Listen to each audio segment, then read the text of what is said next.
Welcome everybody to the most must-see, must-hear podcast, episode 7, Backstage Brawl, covering everything wrestling.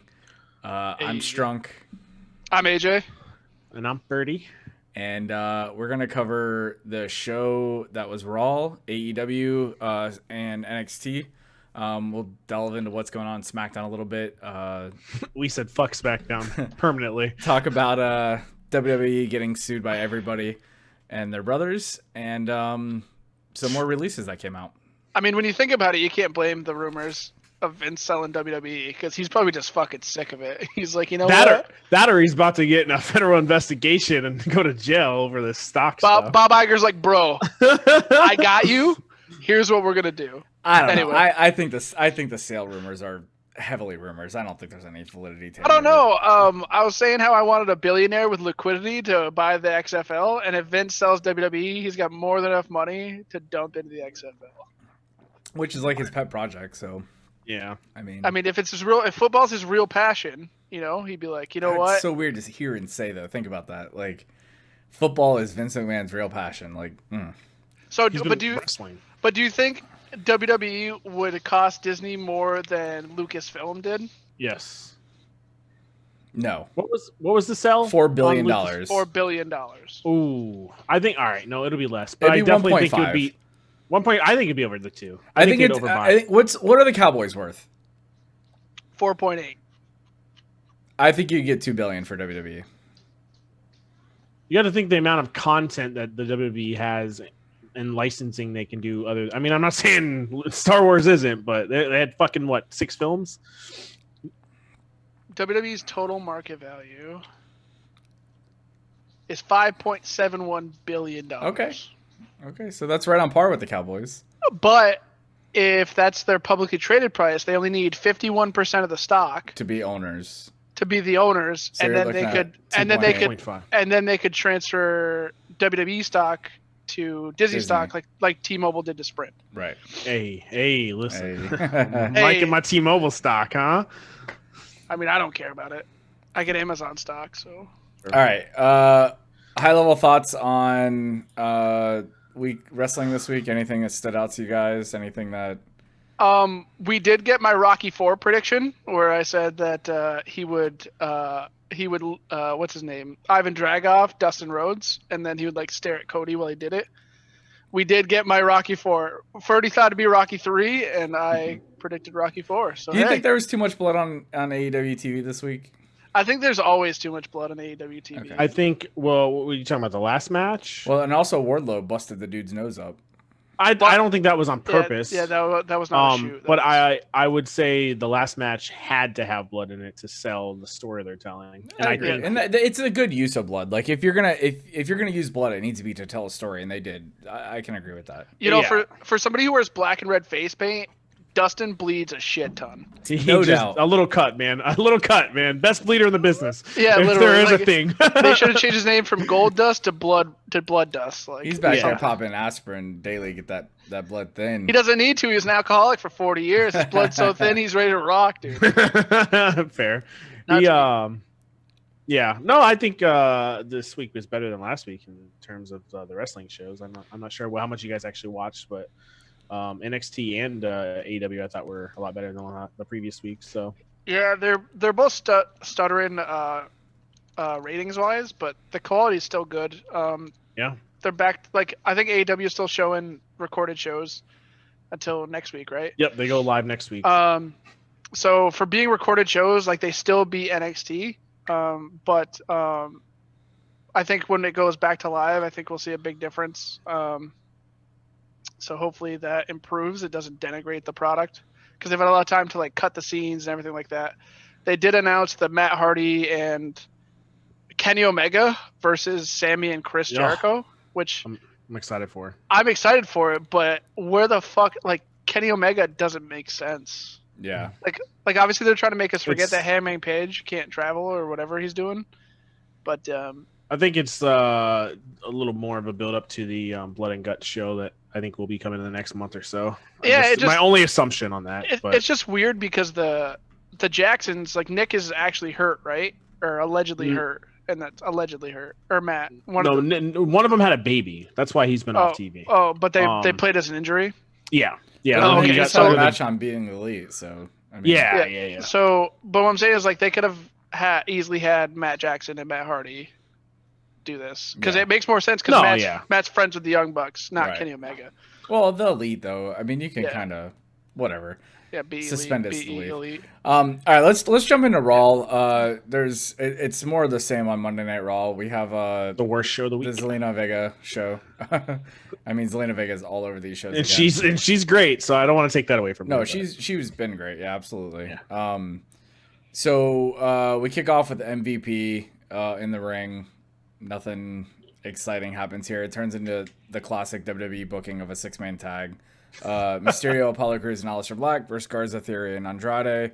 The match was actually pretty good. It's hard to without these guys. You know, I was gonna say put all this talent in one ring. It can't be bad.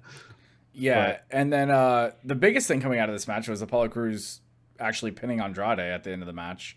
The push is real, boys. Well, let's hang on. Pump the brakes. Pump the brakes. At this point in the night, Ferdy's all about. I'm pumped. He's all about Apollo Crews winning Money in the Bank. So obviously that changes going forward.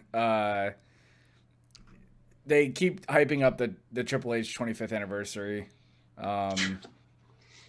Wait, wasn't that was last week? That was last Friday, but they're showing Triple H's top 10 moments on Raw now. Top 10 defining moments. So. I mean, which they should because he pretty much made Raw in the 2000s. That's why I said he should have been it should have been on Raw in the first place, but Raw's Raw. Right. So backstage, Vega's talking to Charlie Caruso, and they set up a match with Apollo Crews for the title later for the United States Championship. And then we go to... Is this where we go to the video package of Seth? No. I think that was... Maybe. It doesn't say. I don't remember. Yeah, video package with Seth Rollins and Drew McIntyre. Talking about the contract signing later. Just a little, blip of what's going on. Up next, we're supposed to get Asuka, Shayna Baszler, and Nia Jax. I don't even know why they actually pretended this was going to be a match. This was the worst thing on Raw, by the way. Yeah, for sure. Well, I mean, they wanted to prevent Nia from actually hurting anybody. It wasn't a match. It was. I don't even know what this was. It was. It said no contest. Like it didn't go to the match. The bell never rang. It never started. Yeah, it never rang. Yeah, I know. But what I'm saying is, like, they're like, well, Nia, we have to have all these people appear to be healthy, so please don't. I mean, but they already pre-taped TLC, or Money in the Bank, so. It doesn't make all the sense to not have the match because, but at the same time, like, if they want like a surprise winner for Money in the Bank, like not a Shayna Baszler, maybe having Shayna Baszler come out on top. Yeah, but who do you want to take a pin here? You don't want Asuka to take a pin. You don't want Nia to take a pin. You definitely don't want Shayna to take a pin. So, like, I don't want Nia in any of the matches. Period. No, listen. I mean, obviously, we would all agree that Nia should take the pin here, and Nia shouldn't be pushed, but she's going to be, and she is. Yeah. So, exactly. If you want continuity, you can't really have anyone lose in this triple threat that they were attempting to have. So, are they having a female triple threat tonight? Do we know for the Money in the Bank people? I don't know. The only thing I saw so far, the previews. The reason I don't have SmackDown on the brain, the only thing I saw is Otis versus Dolph again. Like, I just don't care to turn on the damn show. I'll catch up on YouTube what Bray Wyatt does with Strowman, and that's about it.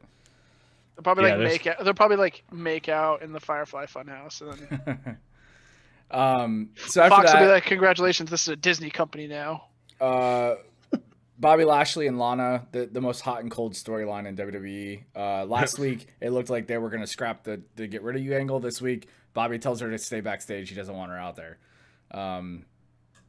Bobby squashes Denzel Dejournette.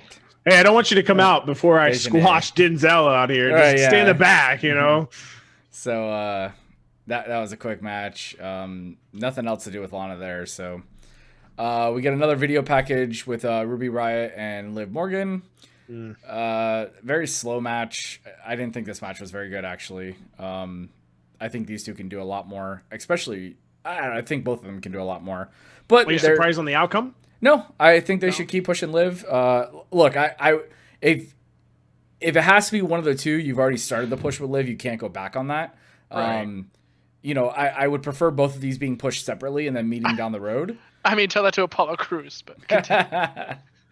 But I just wish that they could have been feeding these two guys to, you know, some undercard talent to these guys, and they could have met down the road. But what's Liv Morgan's in game on this build? I mean, are you putting what does she accomplish on this build? You know, is she a face? Is she a heel? I honestly can't really. Well, I don't know whether to hate her or root for her. She does seem empathetic to beating Ruby Riott in the match. Like, you could see her beat her, and then she gets you know, kind of upset. Like, she's like, "Oh, this is the family I built, and now it's falling apart. Sarah Logan's unemployed. But so I mean, if Shayna Baszler comes out as champion, she could be a face to challenge. I don't expect her to win anything.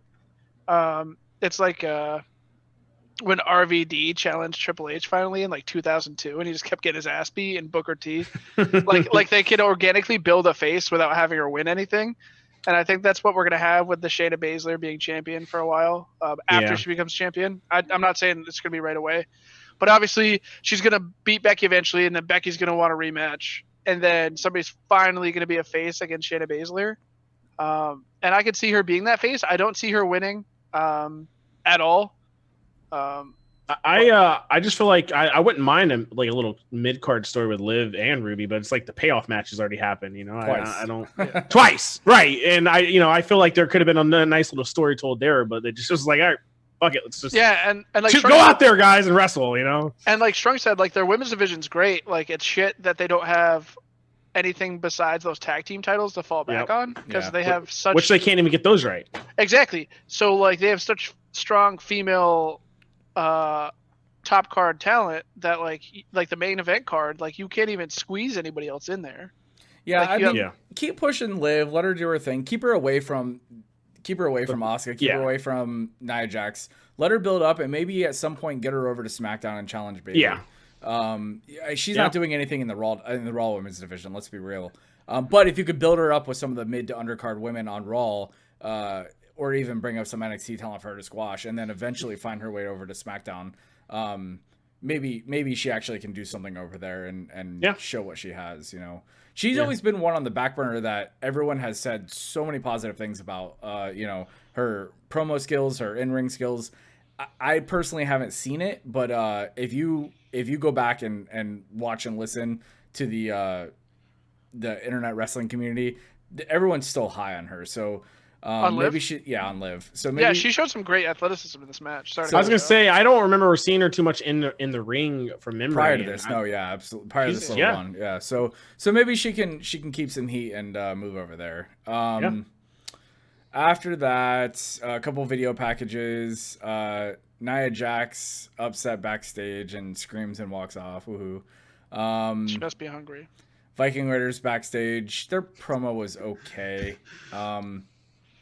I don't know how you can take these guys in, like, this was like a serious, like, we're badass promos. But they're doing carpool karaoke and other shit. Like, it just, granted, the carpool karaoke was actually pretty good. Great. But it's one of those things where, like, I think we've all been really critical of, like me especially, we've all been kind of critical on the WWE product and the WWE backstage type stuff, you know? And it's like you're going to have these dudes challenge and cut that promo, but you're so desperate for views and desperate for viewership that you're going to post a video of them singing whatever they're singing in the car. Right. I think I like both. I don't think they need to be so serious. I think they could have a little bit more fun in their promos, because they are pretty great personalities. I know Viking Raiders, you're like, be serious and dangerous, but I mean, you can have both. Yeah. The problem is like everybody loves both tag teams. Yeah. Like that's true. Like I'm not big on the way the Viking Raiders are handled when they came to the main roster. The Viking experience. And then it was exactly like they ran through. What were they before the Viking Raiders? They were War Machine. Well, yeah, War Machine on War Raiders. No, War Machine on War Raiders. They're War Machine, War Raiders. Right. Thank you. Yes. Viking experience, and now they're the Viking Raiders. Yeah. So like obviously like they have more of a. They were War Raiders in NXT. Right, and then somebody came up to the main roster, and somebody was like, "Hey, that name's actually taken from somewhere else, and you can't use it."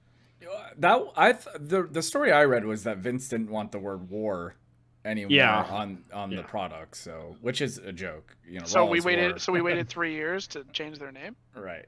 Yeah. But anyway, the problem is like there's two separate groups of people. People who think that the war, the Viking Raiders, the Viking Raiders deserve this because they are like Street Profits are great performers. I think Viking Raiders are better technical wrestlers. So I think there's two camps there, but the problem is they're both face factions. So, right. I think we got to see another side of them with the carpool stuff, but I think that if we can get, you know, it's almost like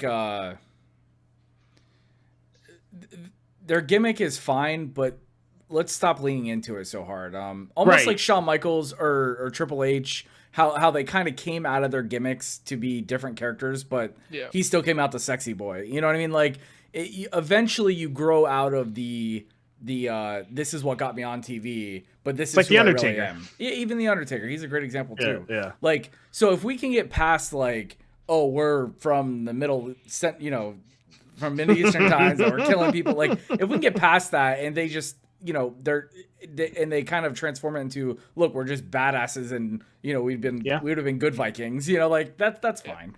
Like, I think maybe they'll get better reactions with the crowd, because the one thing I will say is prior to the lack of crowds, the Street Profits, one of the biggest pops, the Viking Raiders, I mean, crickets in the audience. So which is sad because people in NXT, like them, man, people NXT like they them, were hot, but they're not cheering them. You know, and well, in NXT, and again, you know, I don't want to harken back to like that, but if you look at Simon Gotch and Aiden English, you look back to the Vaudevillains, is that what their name was? Yeah, the Vaudevillains, and then Ascension. That's another great example. Like, they were super hot in NXT, and they just didn't translate. So right, exactly. It's and it goes back to that middle ground that NXT has between the hardcore and the mainstream fans. Correct. We're just NXT and AEW their crowds can get anything over, and you know, it doesn't always translate. Like I don't even remember what happened. We were all about it in DC. A hot dog.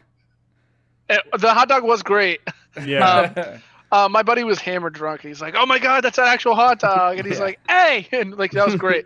But I think it was Hybrid 2, that tag team with all the neon colors. Oh yeah. And nobody knew anything about them, but like people were so hyped that they were just there. Like it's really a crowd thing. Like, you can't develop new talent without the crowd there. Yeah, that's true. Because like at home, like people are watching the match, and they're like, "Well, who do I like?" And you're just sitting there. Exactly. That's the problem when they come up to NXT. The crowd doesn't know who they are. I mean, really, on TV. Exactly. So so now they're trying to use newer talent in these shows, and you're like, well, I don't hear the crowd booing them or cheering for them. So like the mainstream fans, like, I don't know who to cheer for. Right. Exactly. But anyway, moving on to what I was I'm happy he's finally back. I'm super sad what they did with him, but I'm sorry. Versus Jinder Mahal. You're happy that Jinder Mahal is back? You can't hinder the Jinder, brother. You can't hinder the Jinder. Oh my god, they're building him up to fight Drew. 100%. He's next in line after Seth. He's. I mean, but why do you like? I don't have a problem with Mahal. I mean, he's a great heel. He is a great heel. He's a great heel because he's boring in the ring. He's terrible in the ring. Name one good match. Make a list of people who are terrible in the ring. I'll wait for you to finish. The biggest gripe with him is he's terrible in the ring. But his last run, the entire run, he was with the most boring competitor in Randy Orton, who could give two shits about what was going on. Give him a chance. I will give you that. Give him a chance to be put in a match, in a feud with meaning, which the only one he's had is with Orton, and see what he can do with it. The man's put in the work. He looks like $1 million.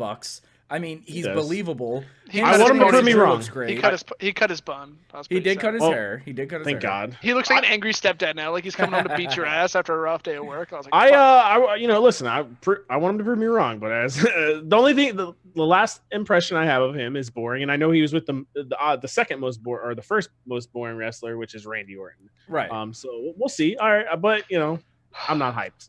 Yeah, okay. Well, let's see what happens. Well, I do believe he's in line, though. I agree with you on that, 100%. Honestly, I would like to see him feud with Andrade instead. There's too many people involved in that mess right now to get him. I understand that. But what I'm saying is, like, if WWE really wanted to get Jinder Mahal over, they would have him feud with a heel and come out as like a face somehow. And like even if he was shit in the ring, like Big Show is a huge dude and he's not that great in the ring, but he's huge and he's funny. And I'll tell you what, Jinder Mahal has. I don't know, just randomly came to my head. One of my favorite theme musics. Yeah, I really enjoy his theme music. Like he's got a presence, like who he is. He's jamming when it comes out. And it's not some random guy like an Austin Theory. I am not for them introducing people as and former world heavyweight champion Jinder Mahal. Like that just came across a little hokey, but that's okay. But you can't hinder the Jinder, man. You can't hinder the Jinder, baby. But I mean, he's right up there with Sheamus. He's boring. He's big. And he could easily be a mid-card talent, upper mid-card talent. You can put you could have him feud with Andrade soon. He doesn't have to feud with Drew. He's going to, and he's going to lose horribly. But I think they could tell a great story with those two, but I do think it requires a crowd. I think you have to have a crowd, and I think that feud could actually be good. And good for those two guys.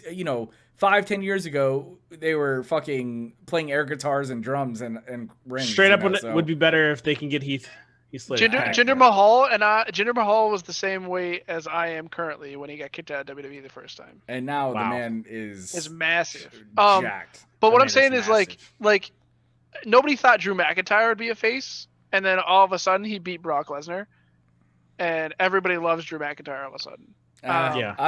Listen, I'm not saying as a performer. I'm saying as a face. Don't fuck. No, in ring he's great. Yeah. I think. And I think he's a boring face. He is. Yeah. But what I'm saying is like you don't like Roman is a boring face. Every face is boring. That's why. That's why people. That's why in the past few years, like you've seen people cheer the heels, like Miz, Jericho, Kevin Owens. Kevin Owens. It's Sami Zayn. Zayn. Yeah, it's the tweeners. It's your Becky Lynch's. Your But see, I think Drew could be a nice tweener if they let him like have that little bit more of that cocky attitude and like I'm a badass. He could get over better. So I'm saying without a crowd, you're not going to do that. But what I'm saying is like you could have Jinder do the same thing for the mid card, and he'd be fine. Just stop pushing him to. I know he's big. I know he's the Vince McMahon guy, but stop trying to push him to the top of the card. He's not top of the card. I agree, but we'll see where they go with it. Yeah, I mean, especially since he feels disrespected. There's no more disrespectful group than Zelina Vega's hounds. The title of tonight's podcast is "The Rise and Fall of Cedric Alexander." I'm sorry, Apollo Crews. The rise and fall of Apollo Crews. The takeoff and crash landing. So we get the Apollo Crews Andrade matchup next. Actually, good back and forth, great match. Both these guys super competitive. It was a great match. Yeah, super entertaining to watch. Vega selling on the outside, that Andrade might actually lose is always fantastic. But Crews hurts his knee twice in the match. The referee finally calls for it to stop. And your winner's Andrade. Later in the week, now they have announced that we're gonna have a some sort of match with multiple people to find out who takes his spot. So he's no longer gonna be in Money in the Bank.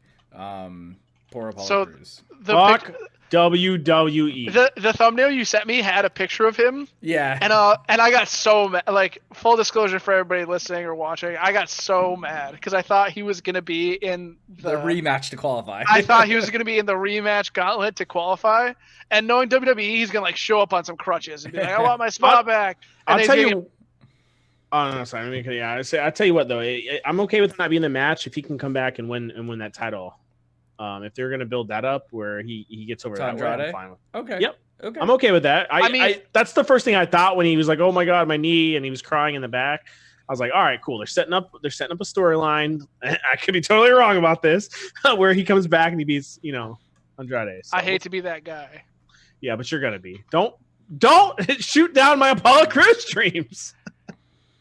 Every cruise has an ending, and this one is anyway. Yeah, I mean.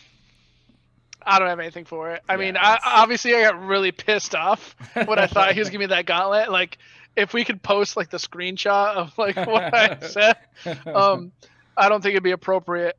I mean, it'd be appropriate for the podcast, probably not for the viewers. But if he ends up costing somebody in Andrade's entourage the match somehow, like hits him with a crutch or does something silly, that'll be a cool payoff. Yeah, Andrade's not in the match, right? I don't know. They haven't released the participants. I think we know 5 of them. I'm not gonna look it up, but either way, it's this. Is it this Sunday or next Sunday? Next Sunday. Okay, so maybe. Oh, that ain't gonna work either. I was gonna say maybe they need to fill out the card and maybe he faces Andrade at the pay-per-view. So they're doing live TV and the match has already been taped. Right. So they have to find a obviously Apollo Crews wasn't. Right. Yeah, he wasn't available for the taping. Right. So now we have to find out who was available for the taping. Yep. So moving on, this is the Cedric Alexander match. Our boys Cedric Alexander and Ricochet versus Everrise, an NXT tag team. This is just another squash match for Cedric and Ricochet. Nothing much more to go on about that. The cool thing about this, what's up? I was gonna say, what's their new name again? Did they come Two up with Fly a name? Crew? Yeah. Two Fly Crew. Ricochet posted thanks or always my brother #2.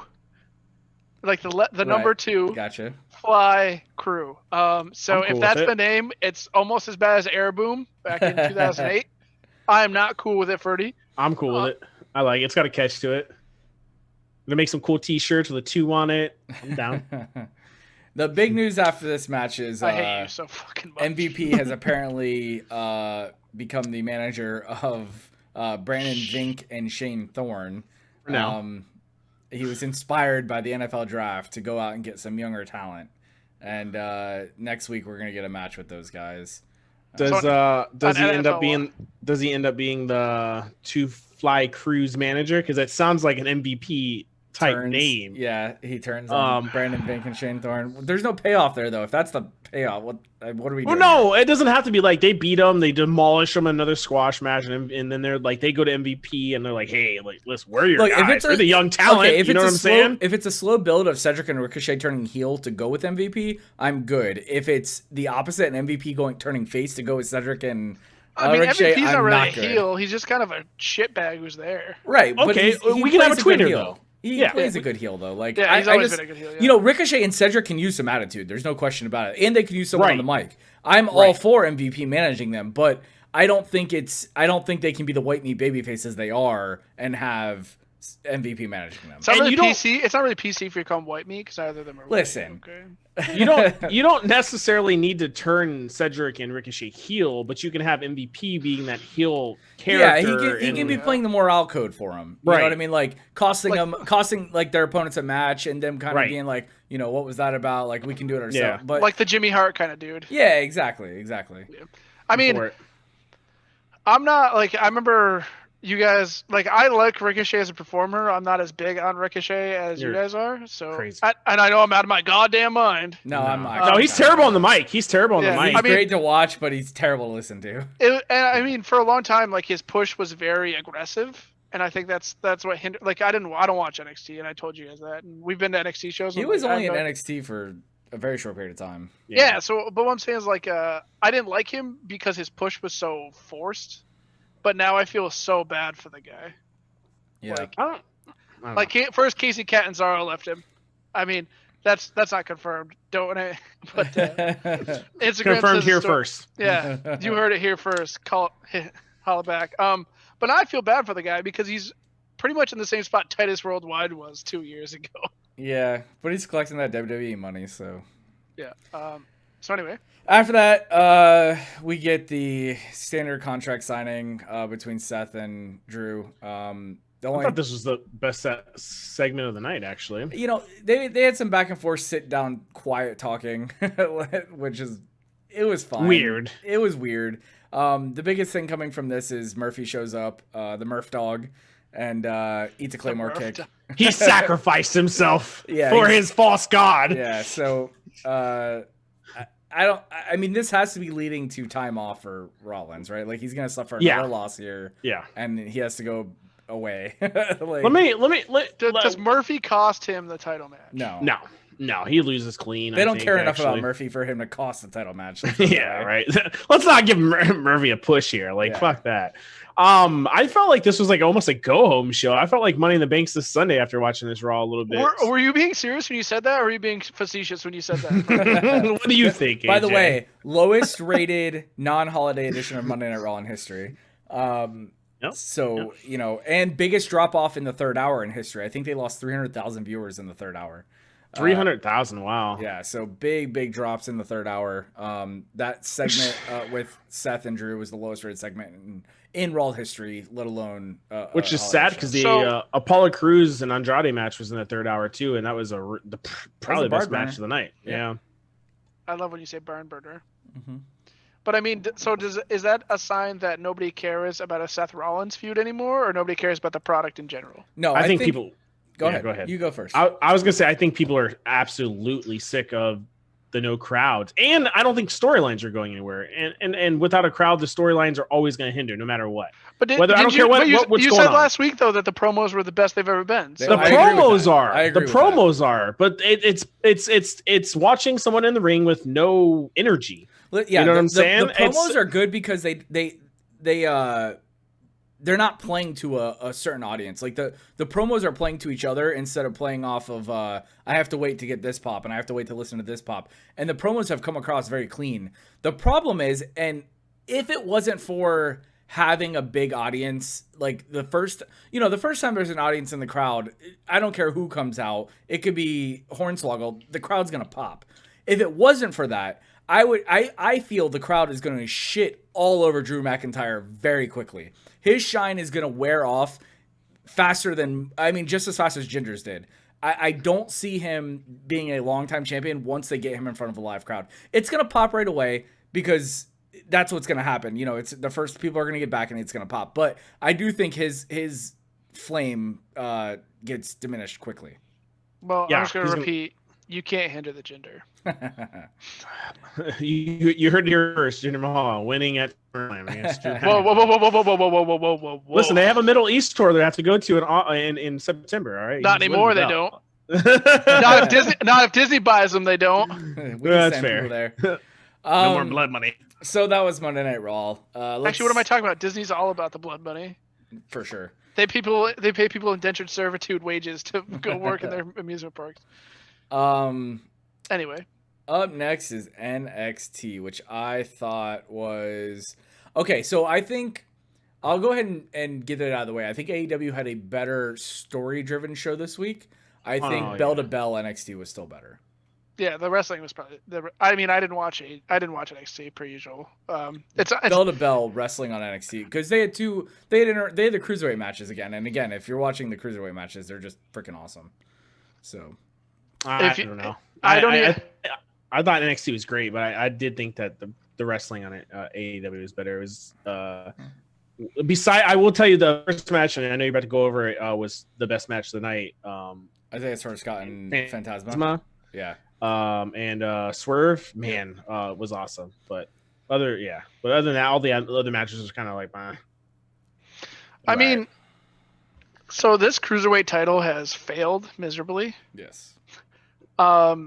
Because it spawned its own show, and nobody cared about the show. So I'm hoping that if it goes to NXT, like people care about the title more. I care about it more already. This tournament's made me a little bit more intrigued. I mean, it honestly is the only thing going on in NXT right now. It's the only thing story-wise it's actually. Well, do you only feel that way because Drake Maverick's? You're trying to find out if Drake Maverick's getting fired or not? Well, I've already told you that storyline either way is shit. So they should just. God, I disagree with both of you so heavily on that. Let's not. All right, I'm gonna get so fucking angry. Hang on. All right, so we have to. So Swerve Scott gets there. He picks up the win. He's now 1-1 in the tournament. Phantasma's now 1-1. They're gonna draw this shit out. Whatever. It's fine. Great match though. Very fun to watch. Will you do you like I will say real quick, I like the 50-50 booking on the tournament so far. There's not been really I feel like a dominant person in group A or B. I like that. I mean, Phantasma's supposed to be that person though, so I guess we'll have to see. Who the fuck keeps trying to kidnap him? Like that's actually intriguing to me a little bit too, to be honest with you. Isn't it like Kushida and his group? Like I thought he was the one responsible for. We still technically don't know. We don't know, AJ. It's actually Enzo Amore. Well, listen, the hottest that cruiserweight title ever was when Enzo held it. So I hate you so much. I'm for just saying.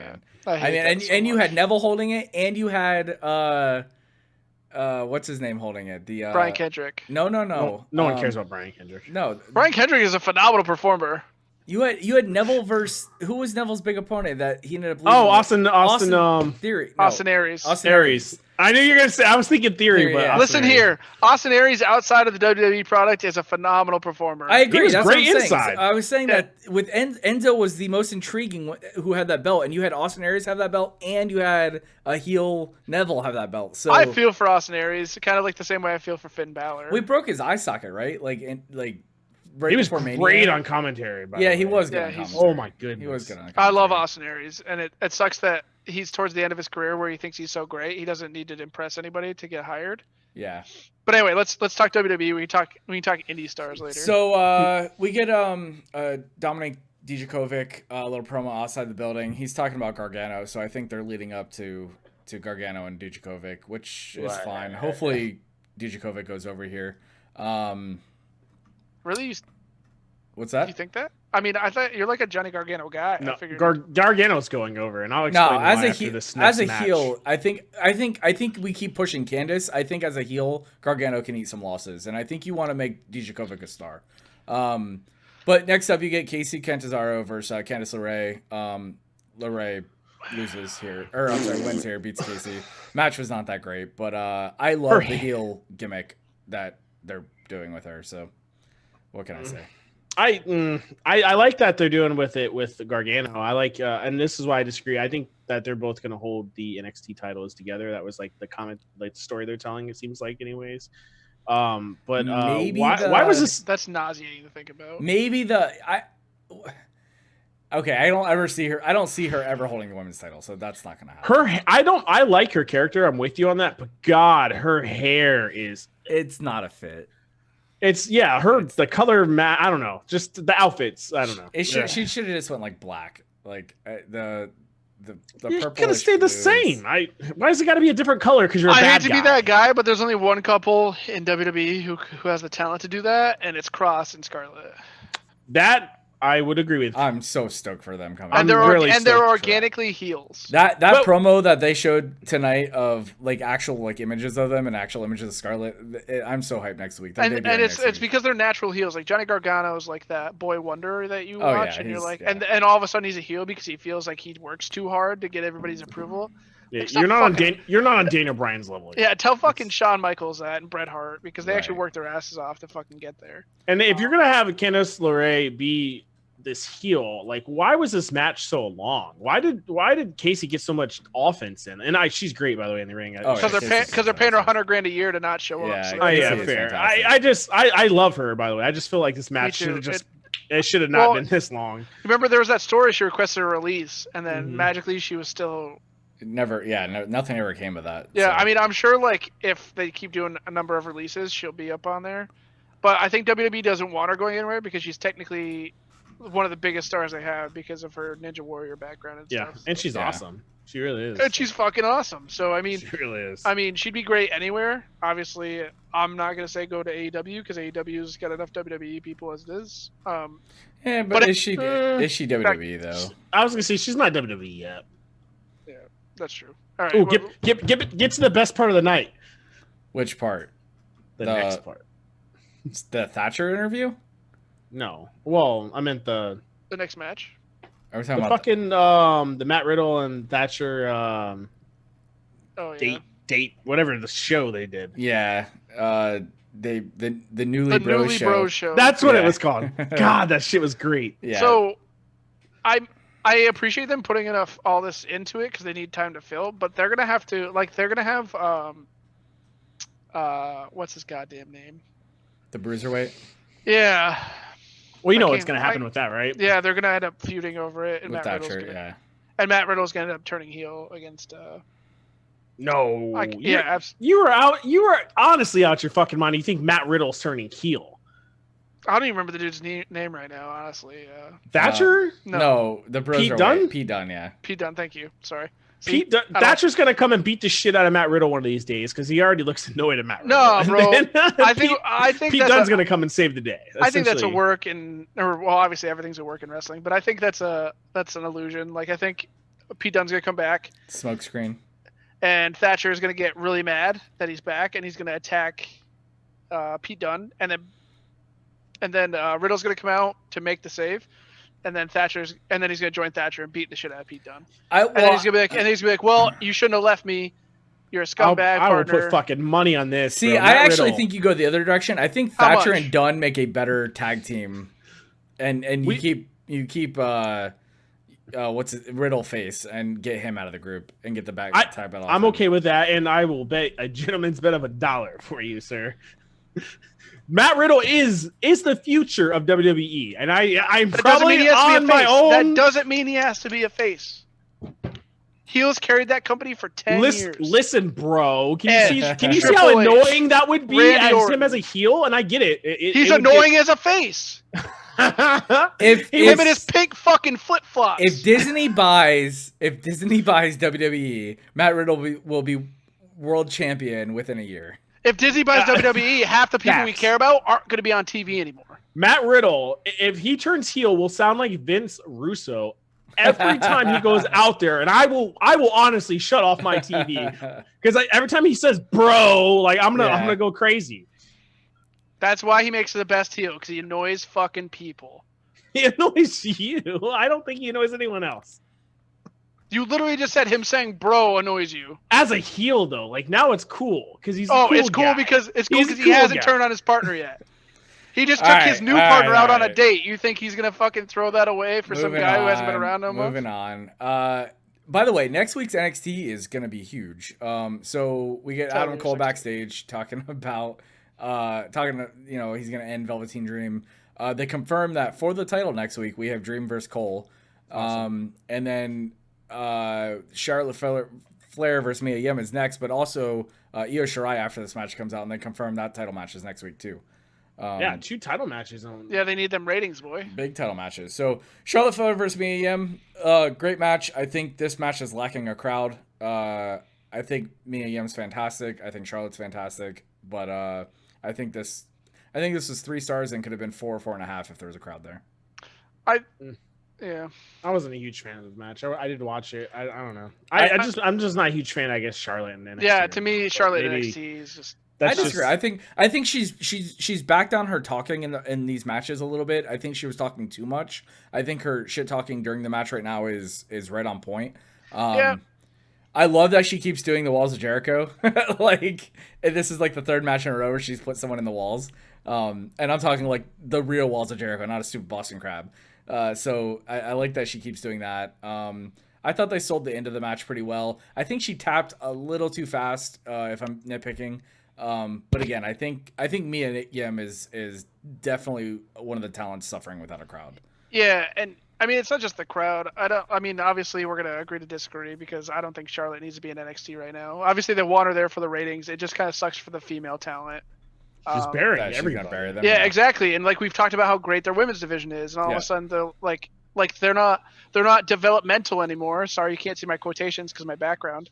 But they're not developmental anymore. But then you get the 10, 11, 40 time women's champion to come down there and just shit on everybody. It's not a good look, even if there was a crowd. I mean, it'd be great heat for her in a real crowd. Yeah. Like it'd really sell the fact that she's a heel, but at the same time, like, what's the point? Because it's not going to end anytime soon.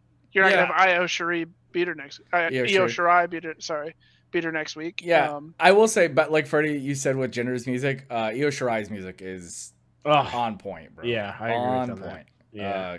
Every time her music hits, I'm like, okay, shit's about to happen. Like, I actually watched this video the other day, and it was talking about Gangrel, and I don't know why, but it's like back in the day when you create a character, like you always pick Gangrel's entrance music. Oh yeah, because it came cool. Yeah, absolutely. Because you came out in the flames and shit. Like, always. But anyway, so.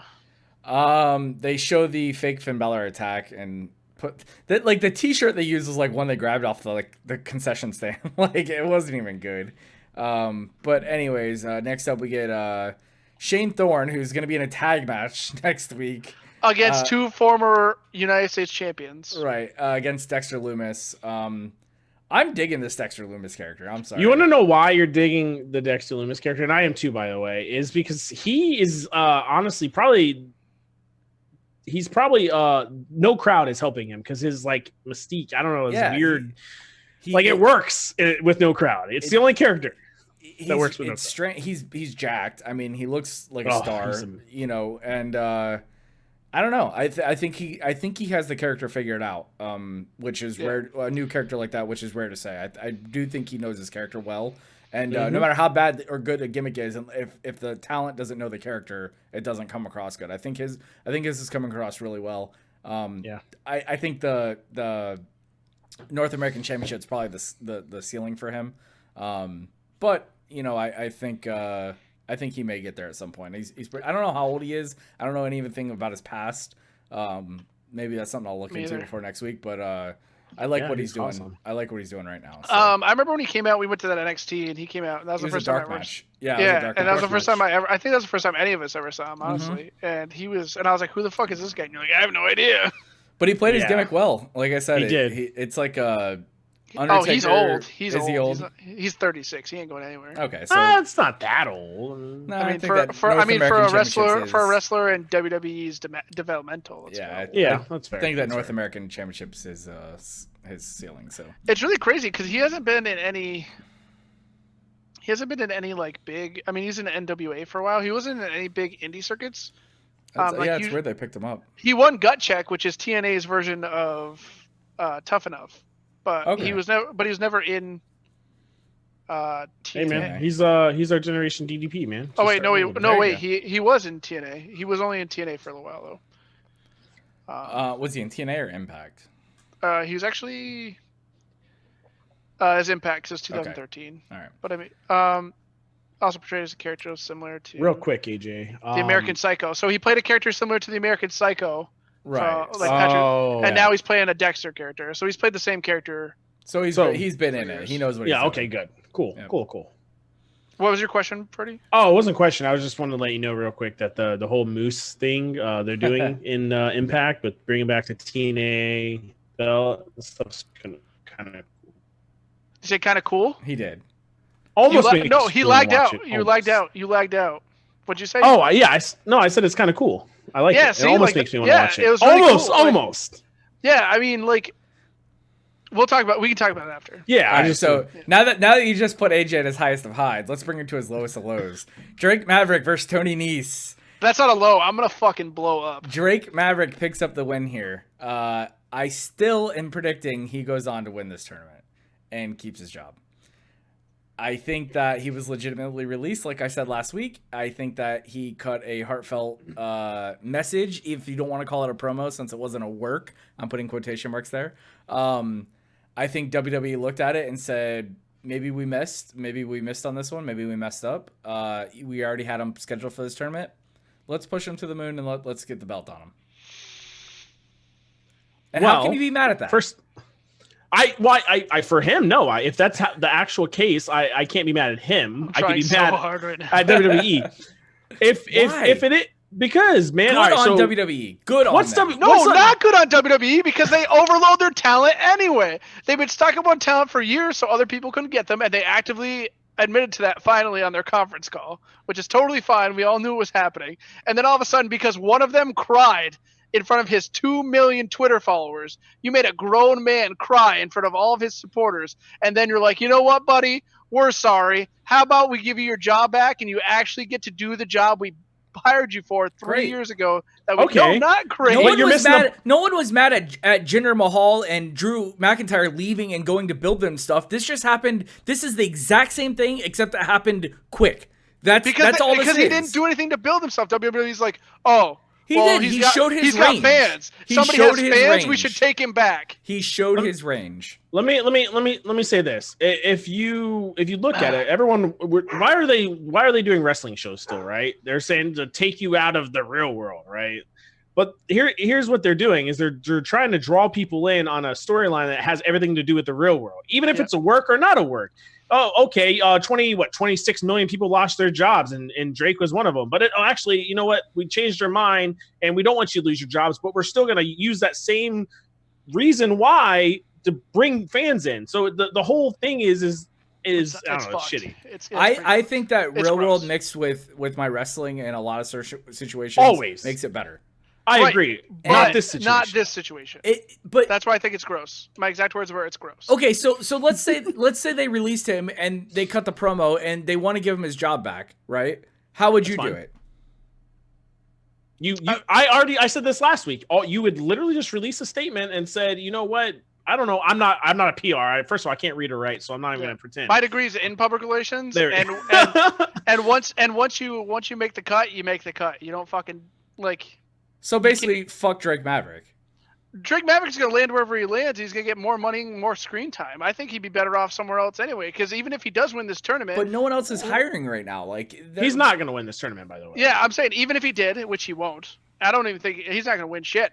But even if he did, which he won't, in 2 months he'll be buried again behind whoever. Like, but he's still collecting a paycheck. He's gonna be collecting a paycheck for the next 3 months. No, I'm not hating on the man for that. Right, I'm not hating on him. I'm hating on the company. I'm not mad at him. I'm mad at the company. Yeah, I'm on the same page. I'm glad if he did get his job back, or if that's the scenario, I'm glad.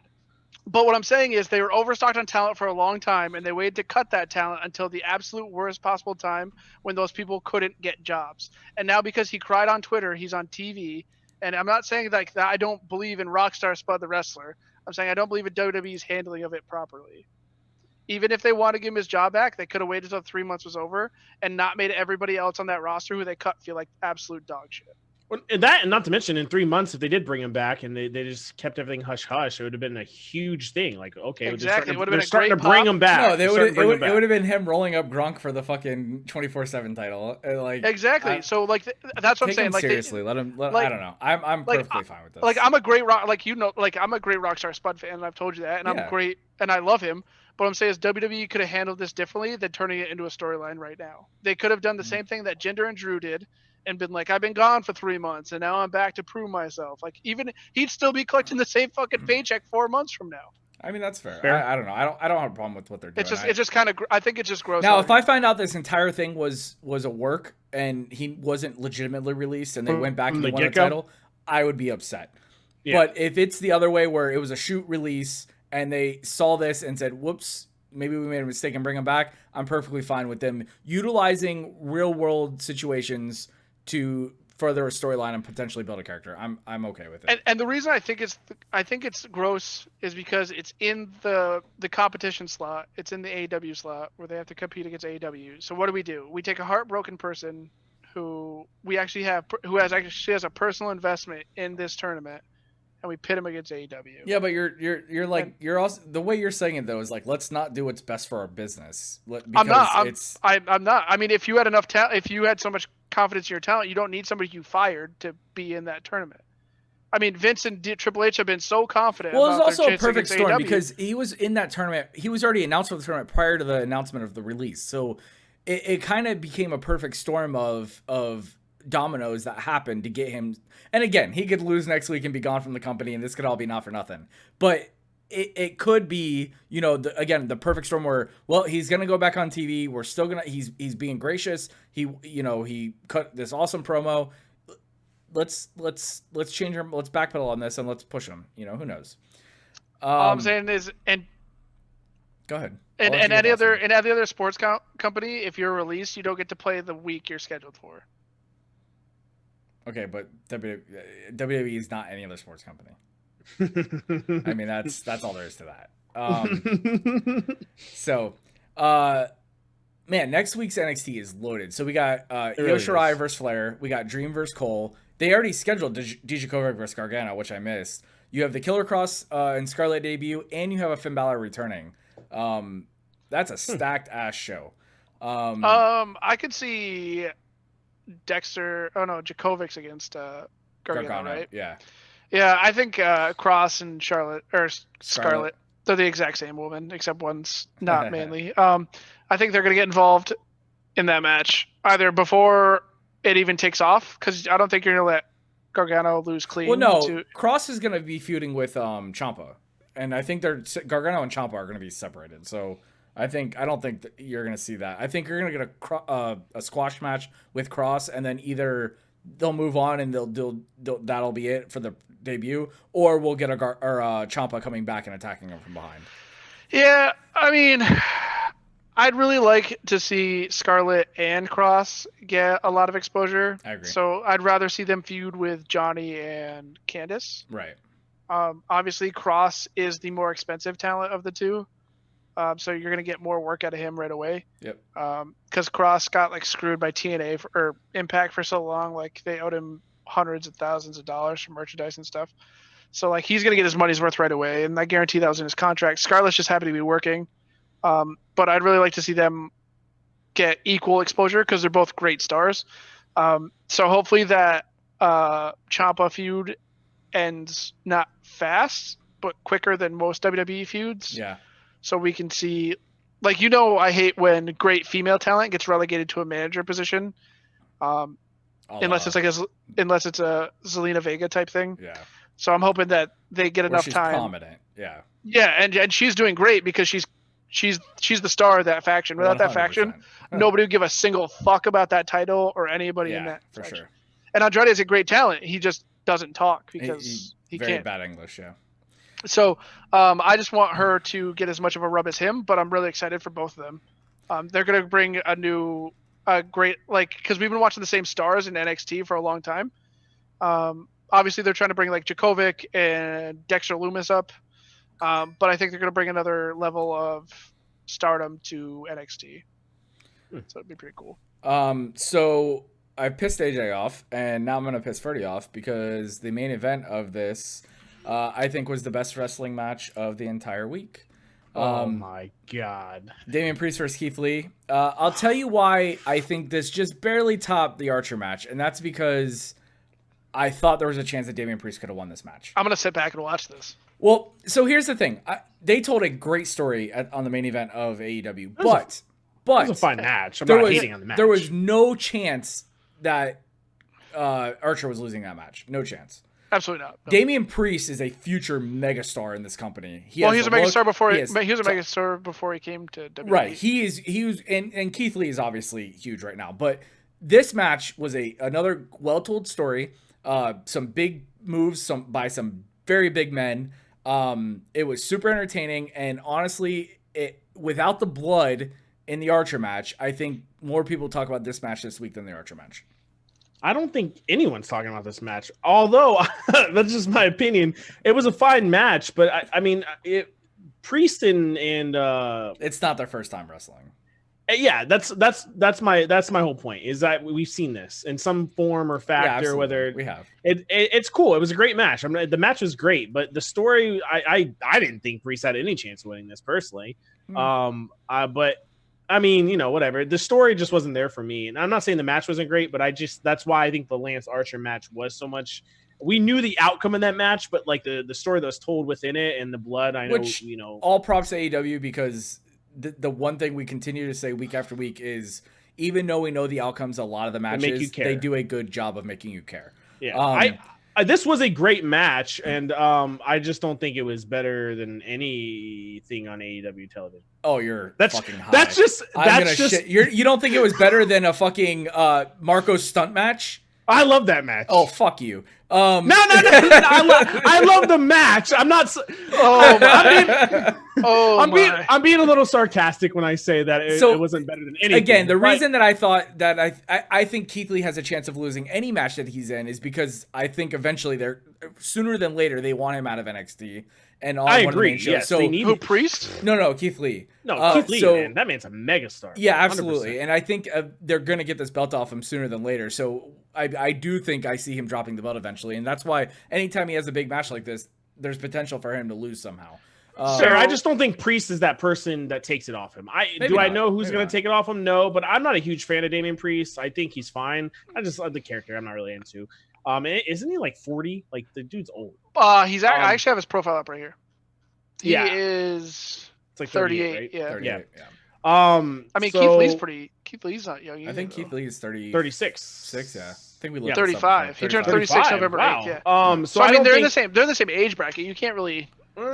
I mean, Damian Priest is going to. Damian Priest is a lot healthier than Keith Lee. Hey, listen, man, don't hate on the big man. He's working out every day. Mia Yim is keeping Keith Lee young. Let me tell you. She keeping that boy fed with fried rice and loving, boy. Fried rice, baby.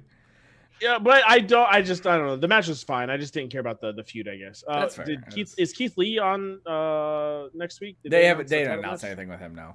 They don't need it. Jesus, they have like every other match. What I really like about them, like this match, is I actually did watch the match. I do like so they're both in Ring of Honor together, Mm-hmm. but they never did anything together in Ring of Honor. So like so the only times interacting was in the WWE universe. Which is a lot, by the way. I know you don't watch NXT Yeah, a lot, yeah, I know. but I know. But what I'm saying is like, so you don't see those botches where like people from other companies come and they have history like And like then an they AJ don't Styles, talk about it. Yeah. like and stuff like that. So like I'm sure they had a match maybe once or something, but like I never saw it. I don't watch a lot of Ring of Honor. I actually don't watch a lot of indies. I watch the good matches and walk away. Right. What I'm saying is like these are two dudes who are bred somewhere else, and they're fighting off in a. It's like a Shinsuke and AJ Styles. Like they had huge New Japan matches, Right. I but gotcha. but their Smaller WWE scale. but their WWE match comparatively is not Garbage. great. No, it was Exactly. garbage. We were there. So trust we me. so we Yeah. so Ugh. we don't have a Ring of Honor barn burner to compare to Yeah. a WWE sports entertainment. Keith Lee doesn't have a bad match. Honestly, I don't think No, I've ever the seen guy- him in a match. He's fantastic. He oozes man. charisma. He Yes, was supposed 100%. to sign with Impact, and then Well, I'm glad he didn't. I'm gonna be same. honest with and you. I'm glad he didn't. and then literally like they just stole him. They gave him like an extra 50 grand. Like, hey, for an extra 50, they're like, for an extra 50 grand, will you call Impact and tell him to fuck off? And they're like, yeah. And he's like, He's yeah. Triple H's boy for sure. It seems like, and I don't want him on the main roster because like we know how that can go. But also at the same time, like I think he proved it was that Survivor Series, that spotlight he can have, man, and he's ready for it, man. Yeah, it's a lot. Yeah, I mean, like I think Damian Priest would do great on the main roster too. He's got that aura about him. He's different. He's definitely different. Like he's not like we see what they do with different people on the main roster. But I'm saying there's a difference between a Damian Priest different and a Shinsuke different. Or an Aleister Black. I mean, look what they do with him. Yeah, but I and again, this don't take this literally, but Damian Priest has a Roman Reigns look. Like I'm like big, built, long hair, athletic. Like fair. I just except he's Puerto Rican. He's not Samoan. No, I know, but he has that like I'm a big, darker skin, long haired. Badass. A bruiser, yeah. But he can move better by a lot. I like his voice, by the way. Yeah, he has that good talking, smooth voice. Dafford. Yeah, I do. I like Keith Lee's voice. You ever seen that man sing? Hell yeah. By the way, main event. If you haven't seen it, you should see it. All right, moving on to the final show that we actually watched, AEW Dynamite. I will say I'll be right back. You go ahead. I'll be right back. I will say the one thing that's been setting this show apart from every other show is Chris Jericho on commentary. Dude, he is so good, man. I almost don't want him to wrestle anymore. I know. It's you know what it reminds me of, and they're somewhat going back to it, is Samoa Joe on commentary. Joe on commentary, way better. He does more for that company on commentary than they've let him do in the ring since he's been there.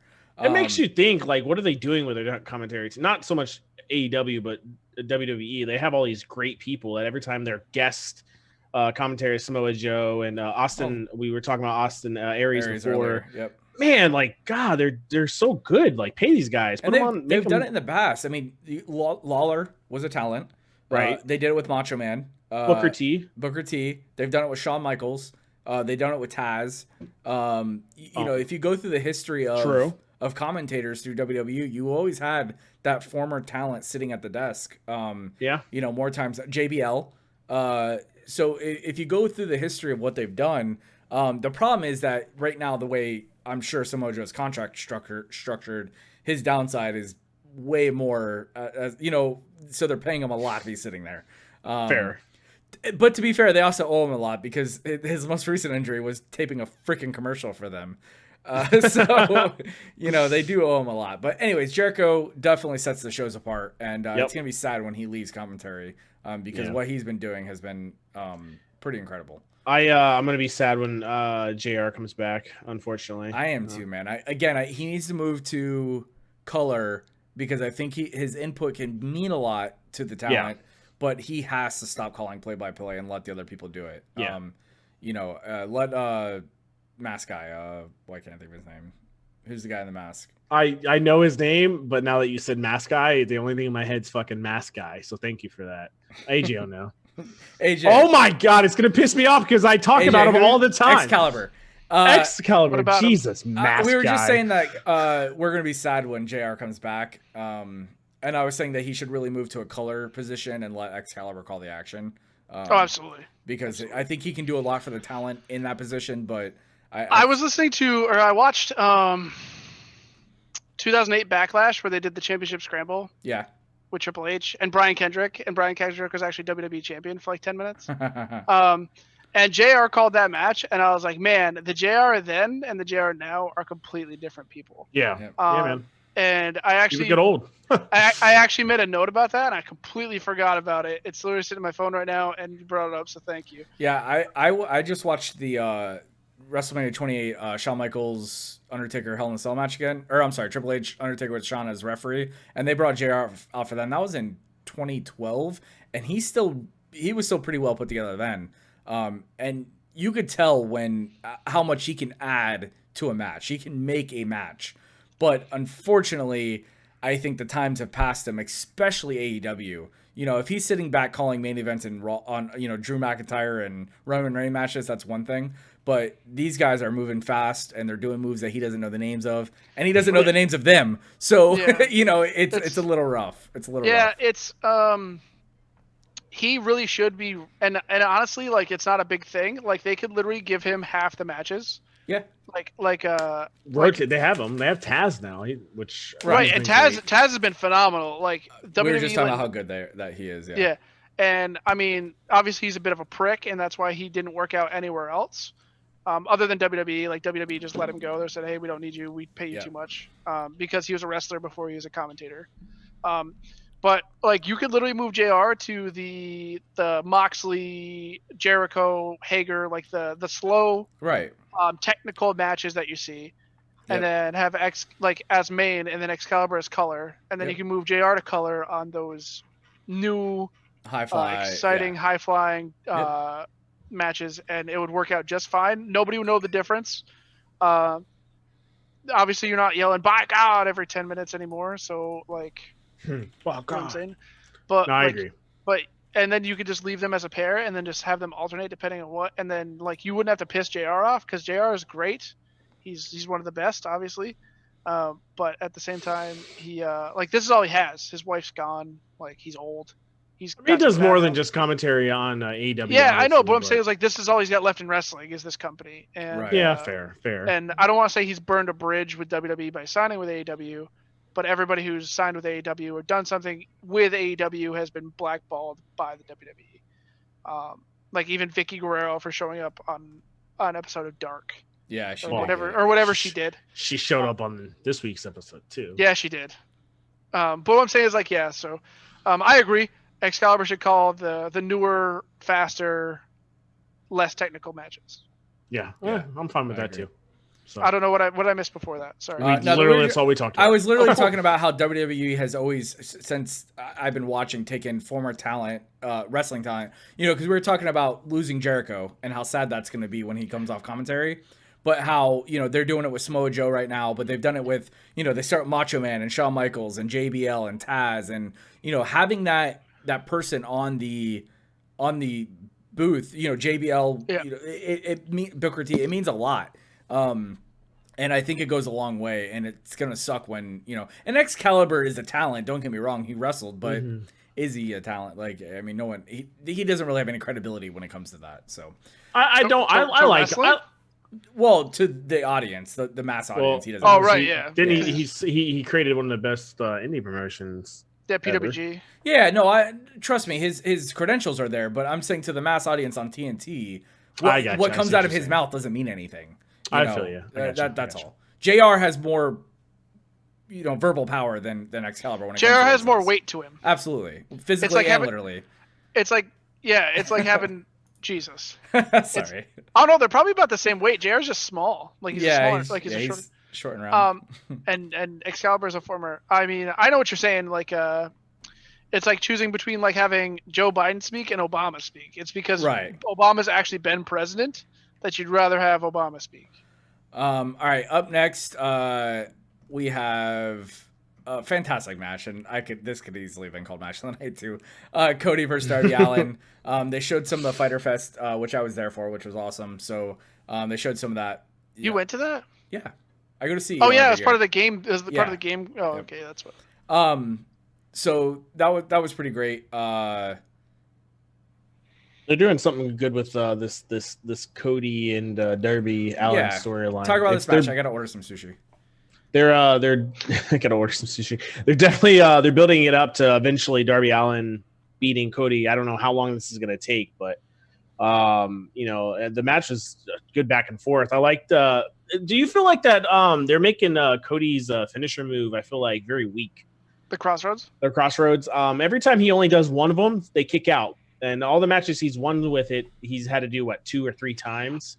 And do you think that's like leading up to a new finisher or something? Because at this point, it makes. I think it shows, and it's not a dog on Cody, how limited his in-ring arsenal is. Obviously, he's a great performer. I think it shows that he does the same. He's like a John Cena. He does the same moves every match without fail. I do like how Darby sells the Crossroads. Darby sells it differently than everybody else. Yeah, dude, he looks like he's gonna die when he takes. Yeah, Darby takes it full head on like that. You know, he scorpions it, and Darby takes that harder than anybody else. And if Darby takes it that hard and kicks out, it's nothing. Yeah, that's true. So you're gonna do what? 7 to Lance Archer, the dude who just beat up your 400 or your 260-pound brother, you know? Yeah. I think the only thing I had wrong with this match is when Cody threw Darby into his wife, Brandy, and whatever. That's fine, but he didn't seem to give 2 shits afterwards. After someone came down, I don't know if you guys noticed that. Yeah, he was Billy like, Gunn "Oh, came down and got her. You good? All right." Like, because previously, every time something's happened to her, he's all like, "All right, we gotta pause the match. We gotta let me see." He was just like, "You good, girl? All right, I gotta get back to this match." So, well, it might be a dig at the rivalry they have, because the first one they had, they went to no contest. Yeah, went to a draw. Yeah. And then Cody beat him once again, right? Yeah. Yeah. And then she comes back later with a cup of water that literally did nothing a part of the match either. So that's my only. This match was fantastic. I thought the negative to this match was the finish. I didn't like the finish. Look, if you shit on the Shayna Baszler Becky Lynch finish, then you need to shit on this finish. It's the same idea, and it's kind of a chicken shit way for him to get the win here. That's exactly what I thought during it too. Yeah, look, we have to get Cody over. That's fine. I don't have a problem. I think Allen is young, and Darby will get pumped up later on, just like Sammy Guevara. But I think you should have maybe had a Crossroads finish this match and just get the pin. Even I don't know. I thought that the finish was a little chicken shit. That's all. I mean, I think it's chicken shit, and I also think that going into a match with Lance Archer, you need a stronger finish than that, because he's a monster. Right. He's supposed to be this monster. He beat the shit out of Dustin. We'll talk about that later. He's a murderer. Yeah. If he dies, he dies, right? That's the line from Rocky IV. What I'm saying is, like, he dies. I mean, you're going to sit there and watch this dude decimate your brother, but you can barely beat a 180-pound dude. Yep. So next. So next we get a vignette for Scorpio Sky because fuck SCU and push Scorpio Sky to the moon. God, this. Well, eventually they're going to push him because SCU's. So. Well, Christopher Daniels and Frank Kazarian have to retire at some point. Yeah, right. So that doesn't take away from their in-ring performance or their skills as competitors. He put himself over in this promo. He basically said SCU wasn't shit till he got there. He started the whole "this is the worst town" thing, and then. My question is, obviously they're pushing him, which is awesome. This guy has so much charisma. Do you think he's the guy who faces Moxley? Because next week, I don't think yet. Frank Mazur is facing Frank Kazarian. Kazarian is facing Moxley, correct? I think they announced that. Yeah. I'm just speculation, but like I feel like that's what's gonna happen. Like he's gonna save. I don't know. I hope it doesn't. I hope it doesn't. I again, I see him getting that mid card title before getting that big push. But I do want to see them push him and maybe I don't look. You don't have to break up SCU by any means. You can do the Kofi Kingston, give him a push by himself. But I do think he is the future star out of that group. Obviously, the other two guys have had their limelight and. Let's get this guy to the moon. So yeah. Christopher Daniels is 50 years old. Like right. Fantastic promo by MJF. Always. You know, Wait, I just wanted to say really quick, I didn't know we were done that. I'm sorry. Scorpio Sky, I don't want him to face Moxley right now because I agree. Because all the hype you're gonna get from these promos is just gonna get Moxley's not gonna lose anytime soon. Right. So. Yeah, I agree. All right, cool. So he overhealed his hangnail, and he cut himself. Dollar Shave Club, if you're out there, He took the fucking scalpel. Pumping up Dollar Shave Club. If he was using Dollar Shave Club, maybe he wouldn't have cut himself. So, yeah. So another great promo. I think he has either been, since he's from Long Island, so like he's either been told to stay home and not be making this travel, or he's requested to stay home. Because I think he should be. I mean, what they're doing with him is fine, but I think he wants to be there and just can't be. Like I said, whether it's because they told him to or because he's decided that, you know, going from New York to the tapings is not smart. We'll see when they go back live in a week or two if he's back or not. But he's going to be there next week. Didn't he say that in his promo? Yep. Did I miss that at the end? Yeah, I think, and it's been announced he will be live next week. Good. Good. Whatever he does, I don't know. He might be the opponent for Moxley. I'm not sure if that's a good idea either. I'm just trying to still figure out who's. I don't think he will be. I think he'll be. I don't think he'll wrestle. I think he'll be there next to Wardlow. Yeah. Okay. But eventually, Wardlow and him are going to collide, because Wardlow's supposed to be the bodyguard, but he's already wrestled more matches than MJF. A la Diesel and Shawn. Which is okay. That worked great. Yeah. You know. So Wardlow was up next. Another squash match for him. I have no problem with this. He did break the dude's nose. It looked like legit. That corner spot is freaking awesome. Yeah. And then he has that twisting F5 that he's doing. I think they need to rename it the F10. It's just, I don't know. Yeah, I don't like the name. It's too derivative to what. There's just no reason for it. Like, come up with something else. It's cheap way to like advertise it almost. Right. I agree. Another episode of the Bubbly Bunch with some cameos this time. The Manitoba Melee. Fucking everybody was awesome. Let's see here. So we got Chris Jericho's dad, Jay and Silent Bob, Virgil, Vicky Guerrero, Lou Ferrigno. The fucking Hulk. Lou Ferrigno, the Hulk. Yeah. So lots of cameos there. Good for Vicky getting on TV again. Fuck. The one time I will say I agree with you about the whole fuck WWE thing. Vicky Guerrero should not be slighted because of her doing a podcast. So, good for her getting a little payday, being on TV and doing something with that's highly entertaining. You know. Right. Not much more to say there. Again, Jericho's great. Jimmy Havoc and Kip Sabian with Penelope Ford versus Best Friends. The Best Friends suck. I'm sorry. I can't get behind them. What? This match was terrible. I would rather see Jimmy Havoc and Kip Sabian than the Best Friends, but I do think the Best Friends are. Look, Best Friends pick up the win here. All credit to the talent here. I mean, they went out there and busted their ass for a non-live crowd, and that's hard to do in a hardcore match. But this match was not good. And at the same time, it was all over the place. This match was going on during the Charlotte match, so you know and the numbers and the ratings reflected that this match was not watched. And it you know, sucks for the talent. You know, they did their best. But what did you think about them claiming Orange Cassidy as a manager? Manager, yeah, I don't like that. I don't like that at all. The best manager ever, I think it was. Yeah, that's Jericho. Right? Jericho. Yeah. So I mean, it has to be true, right? I don't know. Well, I don't know. I don't know. I mean, you don't want them. You don't want him technically being one of the best friends, because people like Strunk hate the Best Friends. No, he's definitely part of the Best Friends. Like, they're literally like. Listen, the shtick. The two biggest stars in this match were the two managers, and Penelope Ford and fucking Orange Cassidy. I don't know, man. Trent's gonna be a star, man. I like Trent. I do like Trent. I don't like their gimmick. I don't like it's not so much individually. They're okay. I just the best. God, who's the other one? Jimmy Havoc. No, the Trent's. I'm so bad at Chucky T. Chuck.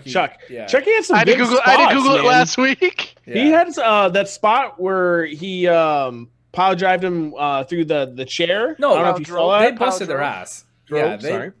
I mean, they put on a show. I just didn't think they did it. I just don't think the match was good. I want to know why they're using these small ladders.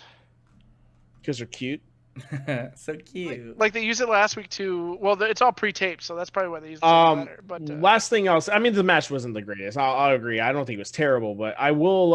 Every Jimmy Havoc, man, I want to go back and watch that man some of his other matches because every time he's on TV, he intrigues me, and he's a lot better than I ever thought he would look. Like he's right there with Darby Allin, where he does some crazy shit. Yeah. I've seen a lot of Jimmy Havoc matches. Jimmy Havoc can wrestle though. That's what I'm saying. Yeah, like he surprises me. I'm every glad time they're he goes giving out. him an opportunity. Like, yes, his shtick is the hardcore staple to your head gimmick, but the man can actually go in the ring. You know. Yeah.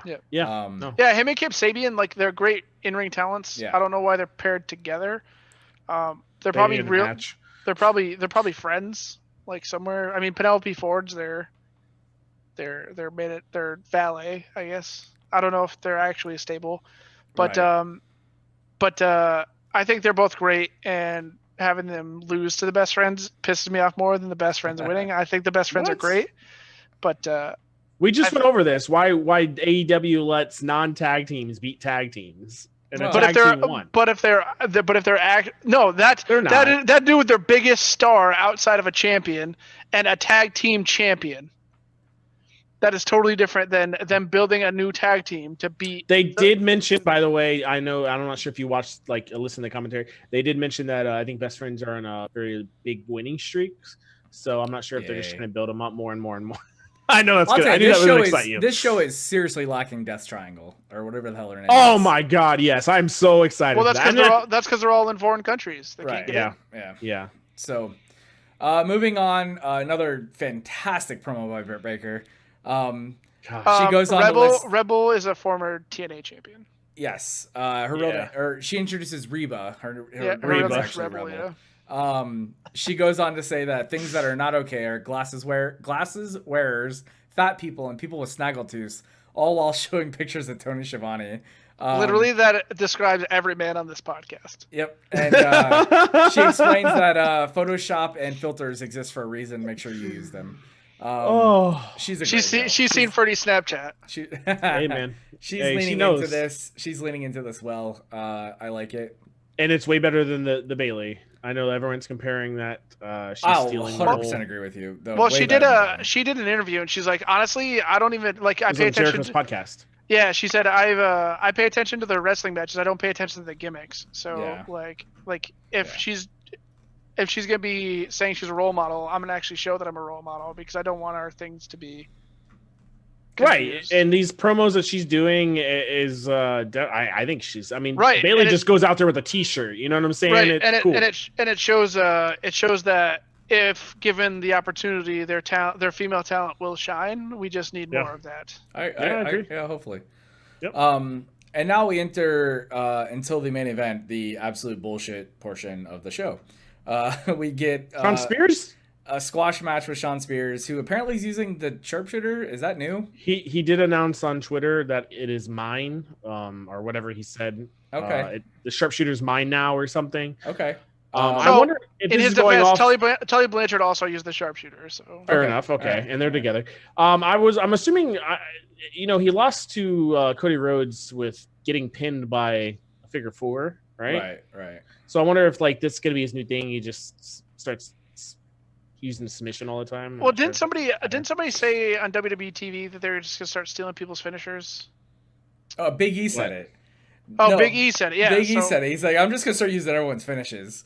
Yeah, so I mean, if Sean Spears really wants to build heat on himself, that's like a no-no, right? That's like a no-no in the wrestling world unless you get permission. You asked for it, right? Correct. Right. So if Sean Spears really wants to be a heel in the wrestling world, he's probably like, you know what, to piss everybody off. Yeah. If I just start use a tombstone and stun someone and see what happens. Exactly. Like he's been using a Death Valley Driver. Right. The C4, right? So he, which is a great move, by the way. yeah, I mean, he's a really great like- performer. I think giving him a squash match was a little aggressive. They're building him up. I think we Yeah, were I arguing mean- about this 2 weeks ago. Like Well, you're so like they're burying Sean Spears, Did they and then drop like the tag team search? Did I miss that, or are they still? Well, he probably looking for a can't. tag He team probably partner? can't search for a tag team partner. probably during yeah. quarantine. But they're definitely building him up now. It's funny, like we literally, you guys were bitching about that like what 2-3 weeks ago, and like I was- literally Well, I was three. bitching about the I- way they're using him. Like, Yeah. And but now he's like on a three win streak, and like I don't know, I'm happy for him. I Yeah, think but a he's 3-win great streak too, of squash talent, a 3-win streak. Oh, and Chris Jericho put him over. oh, he did. Yeah. He did. Yeah. Again, Chris Jericho, best thing on the show. Honest. Yeah, so. I mean, a 3-win streak of squash matches and 3-win streak of actual matches are totally different things. Ask Cedric Alexander and Ricochet. Fair. Brody Best match Lee of the versus night. Marco Stunt. Brody Lee wins. I have absolutely nothing else to add to that. What, bro? All right. Besides, we knew this match So- going in was going to be a gimmick match, right? I don't to care. an extent. It's awful. I will say they It was really entertaining. like the cut for that boot is terrible. Yeah. Where he eats the boot, the cut for that is terrible. Right, And you can yeah. tell he He avoided was that. fully extended, like Yeah. hands fully extended. He should have. Right. He should be. That man's like fucking 4'11" and weighs 95 pounds. Like, Let me tell you, if he wants to wrestle with a big dude, he's got to eat that boot. Yeah, I agree. Like Zach Gowen, that dude in the early 2000s who took the F5s from Brock and he had one leg. Yeah, you got to. I understand you're at a disadvantage. You're a really tiny dude. You're like 130. That dude's 300 and some odd pounds. I get it, but if you want to be a pro wrestler, you got to take the bump. one thing I'll take away from this match is I think Brody Lee has the best power bomb. He like the sit down power bomb he does. Yeah. In wrestling right now, like man, like, and I get it, like Marco Stunt, like but he looked like literally he murdered that man when he power bombed him. So that goes back to what I was saying about Wardlow is you got to get him in the ring with somebody his size Yeah. and see how strong he actually is. Right. Like I will said the same argue thing about- that Sean Spears' win tonight was more important than Brody Lee's. Yeah, yeah, absolutely, We'll absolutely. see where this goes. If this doesn't go anywhere, yeah, I agree. It's totally pointless. But if Marco Stunt like has to join the, Now, I would love to see Luchasaurus versus Brody Lee. Like that's a match I want to see. That's what I'm saying. So Marco Stunt joins Marty Stunt. Dark Order. Like a porn star. Dark Order, and then Luchasaurus has to come and rescue him in a sense. Like, all right, cool. Like, we'll see. Yeah, that's what I said last But week. if it goes nowhere, then I agree. I literally said that last week, and you're like, I don't want to see that. I don't want to see him get like that. Man deserves way more than he just keep losing. Listen, against everyone. I'm overseeing Marco Stunt on TV. I'm sorry, I can't. I tried. You know, it almost goes back to the Drake Maverick thing. Like, good for him on getting a payday, doing what he can to stay busy and working. But if he's on TV, it should not be in a ring. God, it's bad. I mean, maybe if they have like a cruiser, like even though all their dudes, like WCW had the same thing, where they had tons of smaller talent under a certain weight, and like anybody could come. Like Dean Malenko was one of them. Light heavyweight belt. Yeah, well, they had a cruiserweight belt in Cruiserweight. WCW, and Yeah. then they moved to light heavyweight when it came to WWE. Oh, So that's if they did like obviously a lot of dudes in AEW are on the smaller side, so you'd have to have a lot more stringent regulations for a lightweight division. Right. Marco's a child weight though. Yeah. So is Rey Mysterio though. Yeah, but Rey Mysterio's thick and built and athletic. Jacked. Like, All the steroids in the '90s did him good. I mean, although I will say that if Rey Mysterio wrestled the first 10 years of his career without his mask, we might be having the same conversation about Rey Mysterio then that we're having about Marco now, because All right, that Marco man looks Stunt like a child. All right, Marco that man Stunt looks is like a child. He's 5'2", 120 pounds. That's. That is Listen, both all my three of legs. us can That is throw both him my around. legs. Right, all That's three of both us my can throw legs. that man around. Like, my daughter is almost bigger than him, and she's 9. You know, it's. I Don't bring can't Chloe disagree. into this, okay? Yeah. Chloe is built from great stock. You don't have to. Anyway. I can't disagree with you on him being on TV too much, but whatever. He's all right. This match wasn't great. Although I have flashes of him having a roll-up pin on MJF at some point, and just MJF fucking. But those are the little snapping. spots that, yeah, exactly. He Those are should little be in, spots right. that you could be, yeah, exactly. And you chant for him, and you're like, oh my god, I can't believe you beat him. But listen, here's the thing: they did a better job with. Oh God, why can't I think of his name? Who was the guy that beat Moxley in WWE? Beat AJ Styles? James Ellsworth. James Ellsworth They did something with him. They had a storyline. It was fine. I don't Right. see them being able to pull that off with Marco Stunt, and that says a lot. That's fair. That's fair. So in I don't know if you've ever heard of Cape Championship Wrestling. I sure as fuck have it. No. Marco Stunt was their heavyweight champion. Look, the guy has a little bit of charisma. He has energy. Whatever, but golly. Let me look. Gotta use what they got right now, Strunk. All right. Yeah. The man lives in like Tennessee, so he's driving to the tapings every week. Arkansas. Right? Arkansas. Okay. We get a little Moxley promo. Oh God. Mentioning his wife. That's always. This promo was great and terrible all in the same like. Yeah. That's John Moxley in a nutshell, though. That's fair, actually. You know what thing with John Moxley is that when he has no direction, he is absolutely terrible. Yeah, that's true. So, and that's what this was. It's actually an NWA territory. So he won a world championship in an NWA territory. Cool. Jesus. At 120 pounds and 5'2". I can't even fucking do 10 sit-ups to get a promotion to get in shape to wrestle. So let's talk about the lineup next week before we get into this last match, since we did it with NXT, and tell me which one you're more excited for. Next week we get John Moxley versus Frankie Kazarian. We get MJF returning. We get Kenny Omega and Matt Hardy versus Chris Jericho and Sammy Guevara in a street fight. So I like Frank Kazarian. I don't know how his age has handled his ways. I'm pretty sure he's still younger than. He's 39. I'm pretty sure. No, he's older than that. No. Oh, really? Oh, maybe he's in his 40s. He's 42. Yeah. Oh, he's 42. Wow. Yeah, I mean, he was suicide and he did all these crazy things. So I mean, if he's like his crazy self in this match against Moxley, it'll be pretty fun to watch. Because it'll be a little different than what he's usually doing, like against a powerhouse like a Jericho or a Hager.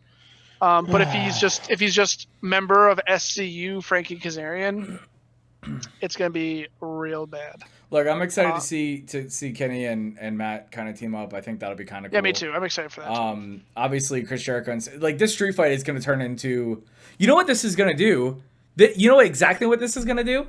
This is setting up Blood and Guts for. That's what I said earlier. Okay, that's I'm sorry. I missed that. That's all you're this asking. is. Yeah, that's why you're asking why he's in this random tag match. It's just set it up, which I think is going to be at the Hardy compound. I'm assuming at this point. I almost feel like maybe. Well, so our illustrious governor Ron DeSantis said, "Oh, I saw that. Yeah, we can have live audiences starting next week. 25%. You know, let's go, baby. I'm down. So you can have 75 people in the NXT arena.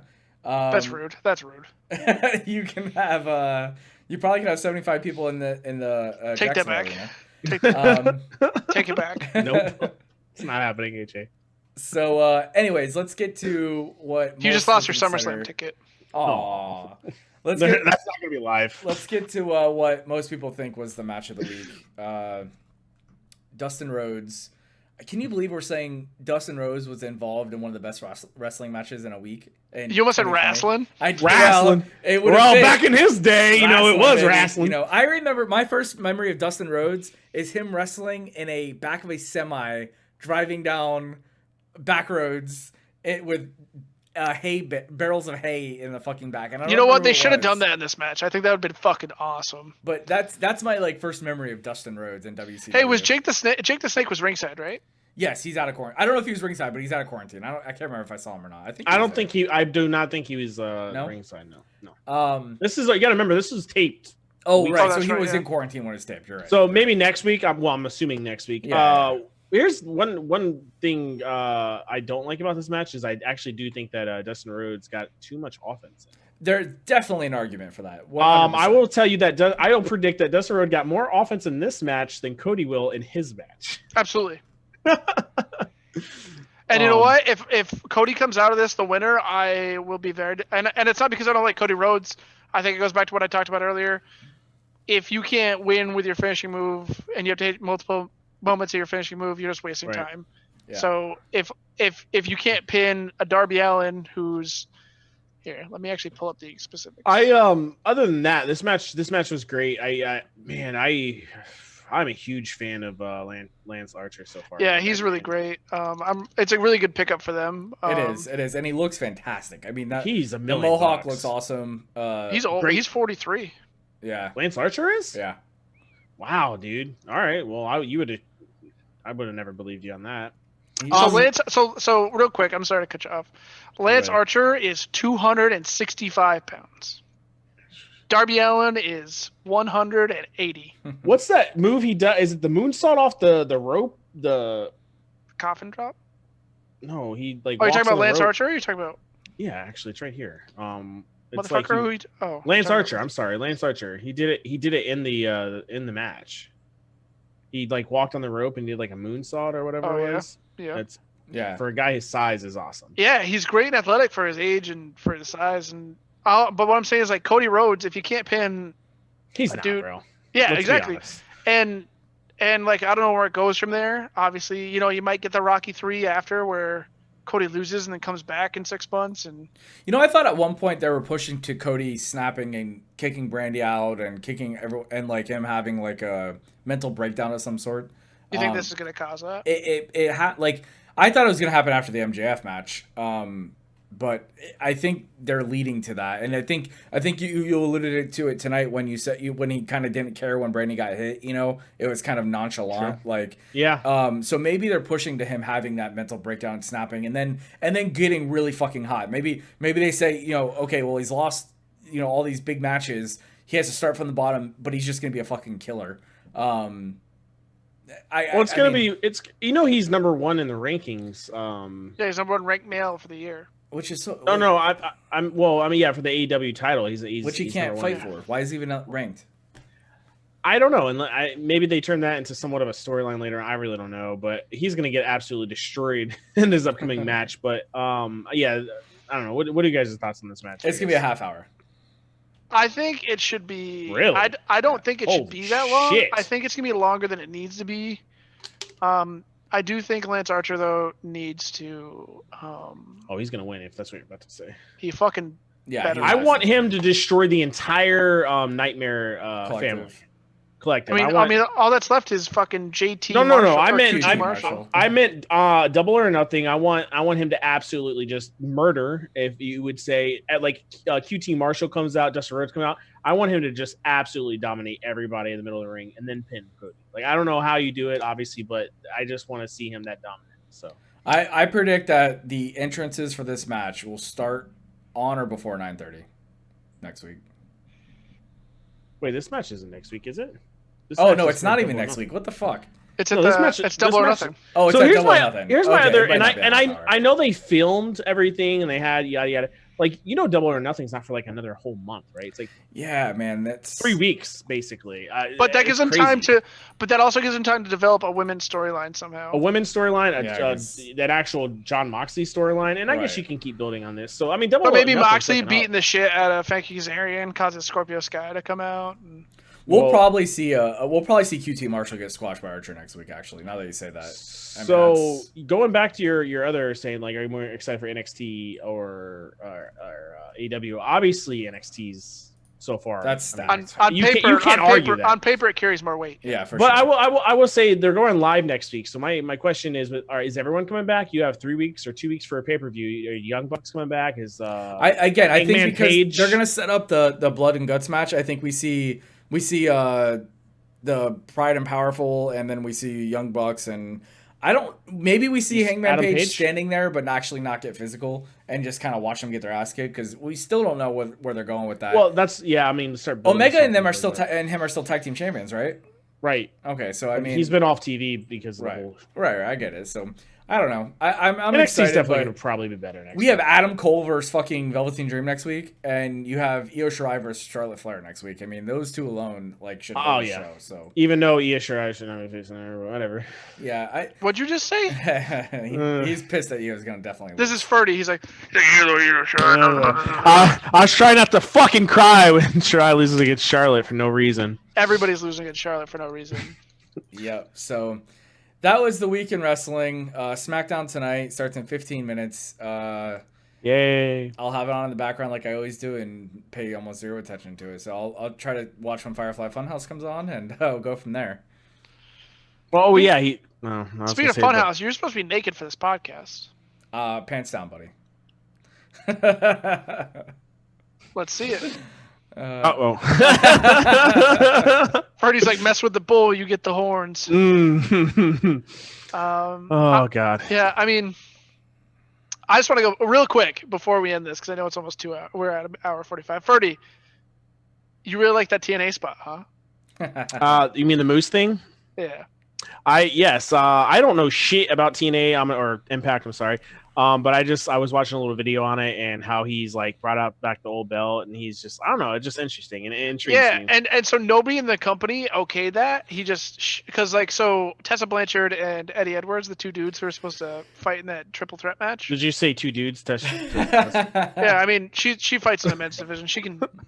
I mean, as long as she doesn't call me the word, we'll be okay. Right. Yeah. Careful, AJ. We had to edit last week. Don't make us. I've been very, very moderate. I've been very conservative this podcast. So he came out and he's like, and he just showed up with that belt because he was the last TNA heavyweight champion, I think. Yes. Yeah. So he's like, look what I still got. And Michael Hogan's like, well, come on down and get your ass beat. And he beat Michael Hogan. So I thought it was really cool. Really quick, I just want to say that we had that interview with Cody where Cody said that he was going to be very sparing on signing WWE talent. Yeah. He said he's not signing Heath Slater, apparently. Yeah. And he says he's going to be very careful with who he signs because this isn't all friends wrestling, it's all elite wrestling. So hearing him say that is very reassuring because, like we said, we've been worried about WWE talent coming in and taking over. So that being said, I coming. think it'll be really great for the indies and Impact especially to hop on this train. Yeah. So I'm actually like, before we predicted like all these people go to AEW and stuff, but I think Cody is actually thinking sparingly. I think maybe we're gonna see Rusev and Zack Ryder and all the female talent. I think you gotta remember Tony Khan. That dude's a smart dude. He has a budget too. I don't think he's just gonna sign up everybody. No. He's not the exactly. WWE. I think Sarah Logan. I don't think. Did you see the Deanna Prazo stuff this week? Yeah. She said she wanted to go to AEW. Yeah, I think she's going to AEW. I don't think what's her name, Tanya or Tanya. Tiara Conte. Yeah, Tiara Conte. Sorry. I think you she'll should go check out her TikTok though if you haven't. Sarah Logan's going to be back on the WWE in a few months. Is my prediction on her. I don't think she's going anywhere. There's no place for her, Ferdy. She's married to one of the Viking Raiders as well. Yeah. So it's big fucking deal. Cedric Alexander's married to Big Swole. Yeah, fair. Yeah. Or Apollo Crews. God damn it. No. it's You're right, Cedric. Oh, Yeah. okay. See, Yeah. I don't even know what I'm confusing the two anymore. But I do fucking great. I do think it's a great time for the indies. AJ, is there a way, even if I have to pay for a subscription, is there a way for me to go back and watch like 05 to 09 TNA? Yeah, you can do it on. They have a subscription model like WWE, do they not? Yeah. I would love to watch like. Oh, it's so goddamn. I know it was good. I skimmed through it, but I would love to go watch like main event like Mafia stuff and you know, the it's Matt great. Morgan stuff, I mean, like obviously they're not anywhere where they used to be because like they used to have the Impact Zone and stuff. And, right. But well, you talk about like not wanting to sign all the WWE talent, but you're talking about literally a time where like ex WWE stars went to a company and it was great. Right, and then eventually though it got oversaturated and everybody's like, well, where'd the WWE stars go? Well, and again, they brought in too many old talent. I mean, they brought in, you know, like AEW can do the same thing as long as they don't like a Rusev. Rusev is a big sign. He's like a Scott Hall. He's like a Scott Hall. He's like a Jim Ross already came out and said we need to be looking at him. He's like a Scott Hall level talent. Right. He's a big talent. He's not as big as like a Scott Steiner or Hulk Hogan, but because when WWE signed Scott Steiner and Hulk Hogan, it was fucking or WCW, sorry. Yeah. It was massive. Yeah. So he's not like he's like a Scott Hall, Razor Ramon type signing. Zack Ryder, maybe a 1-2-3 kid type signing. Yeah, for sure. Deanna Purrazzo. Listen, you can say all you want about 1-2-3 kid. The man is a 2-time Hall of Famer. I get that. I'm not dogging on him. I love X-Pac. I love him to death. I love Sean Waltman. And I know we're still recording. He definitely was he married to China? No, just sleeping with her. Nobody who went. Anyway, so I'll look into that and we can like have a watch party. I think we can have a watch party or even a review of some sorts because I would be down for some of that because honestly I didn't watch much of it either. I think it would. I don't Totally watch any wrestling during honestly, that time, to be honest. I think it would change your perspective. Like Ferdy, you pick on me because I'm still loyal to Impact. Like if you watch some of these matches, you'd be like, all right. You'd be like, okay. You'd be like, okay. But you like Samoa Joe and AJ. I think you would like them even more after watching that time frame. Like, that's fair too. And I know I follow a lot of the people in Impact, a lot of these other wrestlers, Tessa Blanchard and stuff. These on Instagram and Twitter. So I'm interested in Moose, and I just don't have enough time in my week to watch more wrestling. Yeah. Like I can't. What's really sad on the Tessa Blanchard front is she's a world champion, and people like her pictures of her ass more than they like her videos of her matches. And it's very like obviously I make really derogatory jokes about the WWE female talent because it's all cookie cutter talent. But it's really shitty to see because you remember I predicted she'd be world champion. You did, and I was super excited. Strunk, hey, $10. I said you're out your goddamn mind, so. And I was super excited because not because it's a progressive move, but because she's the hardest worker there. I think if they get some new workers in there, I think it'd be great to see. Because like WWE, like the dude who's with Chelsea Green, Robert Stone. Yeah, that's Robbie E from TNA. Right. He's a former TNA champion. Like, my only thing with Tessa winning with that belt real quick is like, how does she ever go back to the women's division? She still wrestles with women all the time. It's weird now. It's actually cool. I feel like they're gonna turn it into the women's belt in TNA, like an addition, because that's why they brought Moose in. Like I feel like the belt's gonna. Oh, you better fucking hope not. But I'm for it. I liked it. I'm not against it. I think they need to go back to the TNA name and not the Impact. I agree with. Because Impact can be the company. No, Impact's the show. TNA's the company. Right, that's what I'm saying. Impact was the confusing. show. Yeah. So you're already confused. I'm already confused. Exactly. They need to like. I think people assimilate Impact with shit wrestling, and people assimilate TNA with NWA. Wait, you have a billionaire that owns you now, correct? Basically. Mark Cuban sold. Access, Mark Cuban sold his controlling stake in Access. Yeah, I talked about this.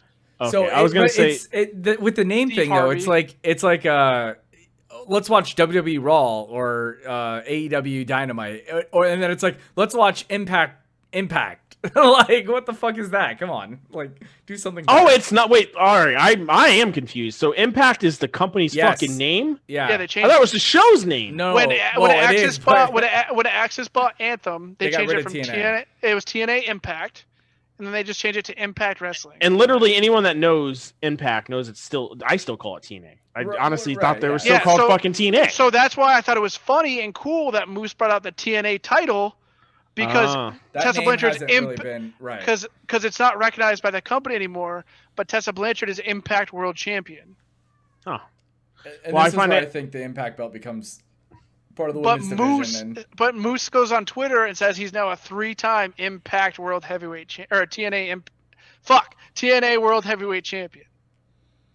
Yeah, we'll see. I don't know. My thing is I'm intrigued by a lot of other wrestling. So we'll figure it out. We can probably do like a 1-hour segment because obviously like the weekly, like we don't watch SmackDown as it is, so we have some time to kill and help us put out some videos. All right, well let's wrap it up. We got the next Friday. We'll do the same thing, but we'll do a preview for Money in the Bank. And then maybe we'll do a Monday podcast. So we'll catch Money in the Bank and Raw. Yeah, Friday we'll do predictions, a prediction show with our recap. And then maybe after Raw on Monday, we'll do Money in the Bank and Raw to kind of tie up the week next week. So look out for that. Keep an eye on our socials. YouTube, Twitter, Instagram. We're all over all of them now. So we got to get to that 10,000 fan mark so we can start selling shirts on. We can pay a $75 fee to Pro Wrestling Tees. No, that's we bullshit. gotta do it legit. Like, fuck $75. Fuck out of here. I mean, Ferdy's gonna owe me $1 after whatever bet we just made. I don't even remember the bet at this point. I don't either. Go back in the what was it? Struck. I know. I'm probably gonna go back and watch this whole podcast. So it was I don't remember. Yeah, fuck. It wasn't that good of a bet because I was right. So, anyways, let's move on. All right, guys, we're gonna end it here. You guys have a great night. Catch you guys next week.